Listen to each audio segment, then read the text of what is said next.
Salutations les passionnés de spiritueux, Jonathan de la chaîne Spirituosité. Aujourd'hui, je présente en ce vendredi 6 décembre du calendrier de l'Avent. Je voulais parler de la distillerie Côte-des-Saints, en fait, mais je voulais vous parler surtout aussi de quelque chose qu'on sous-estime souvent, soit les accords mets et whisky. Dans le cas du whisky et les fromages, il y a quelque chose de super intéressant qui se produit. Comme dans le vin, un bon accord est quelque chose qui fait ressortir le mieux des deux et crée quelque chose d'unique.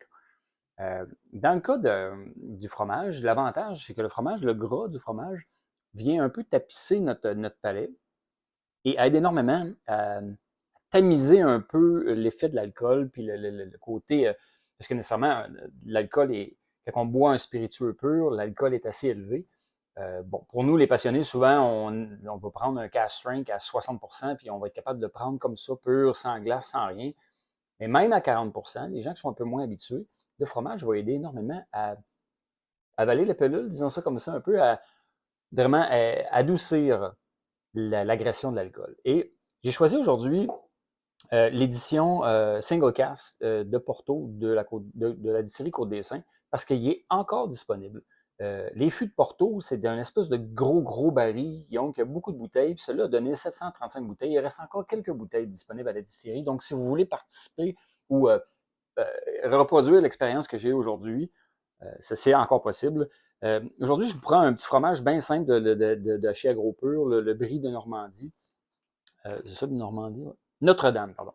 Le brie Notre-Dame, qui est un petit fromage, vraiment super bien, un petit brie assez crémeux, puis vraiment entrée de gamme, mais disponible, puis toujours super intéressant. Et comme le single malt de Côte-des-Saints qui vieillit en fût de Porto est très Porto, il a été assez longtemps en fût de Porto pour vraiment avoir une grosse influence du fût de Porto dedans. Et Porto et Brie, ça fit déjà super bien. Donc, whisky vieilli en fût de Porto avec un Brie, c'est juste très prometteur.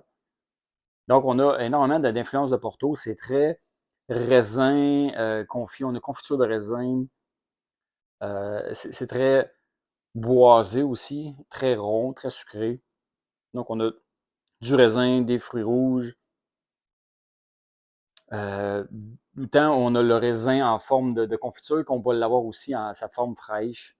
Des raisins noirs, raisins secs. Donc, toutes les formes de raisins, on les a dans ce whisky-là. Avec un peu d'épices, un peu de muscade, un peu de cannelle. Le côté boisé qui est quand même assez intéressant. Pas vraiment de soufre, donc on est plus... pas de soufre, dans le fond. Très sucré. Vraiment une belle expérience. Ah, en bouche, même chose. Raisin sec, confiture de raisin, tarte au raisin. 46%, il se fait tout à fait prendre assez bien. Maintenant, en accord. C'est un brie tout à fait simple, mais tout à fait bon. Un peu salé. Une belle texture, bien crémeux, bien mou. Et quand on le prend avec le whisky tombe tout à fait délicat. Il se marie super bien ensemble. Donc là, on a l'impression d'un sucré salé super intéressant. On a l'impression d'avoir de la confiture aux fruits sur un toast avec un petit peu de fromage. Ça fait penser un peu quand puis c'est pas parce que ça goûte le beurre de pinot, mais quand on fait un accord confiture beurre de pinot, c'est qu'on vient marier du très sucré avec du très salé et ça donne un beau mélange pour ceux qui aiment. Dans ce cas-ci, c'est vraiment excellent.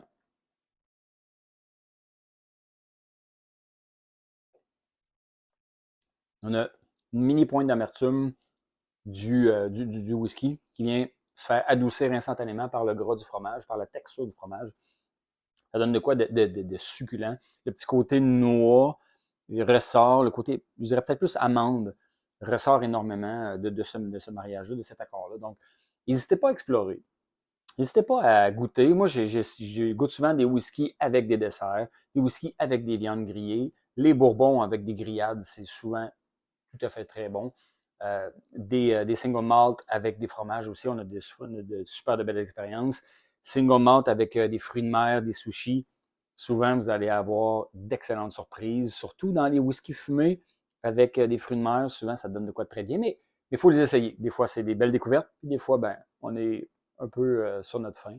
Donc, n'hésitez pas à explorer. Dans le temps des fêtes, là où on va avoir des bonnes tablées avec plein de gens, mais c'est le moment idéal pour déguster d'excellents produits et faire des accords mets vins, mets whisky, tout à fait succulent. Bon temps des fêtes.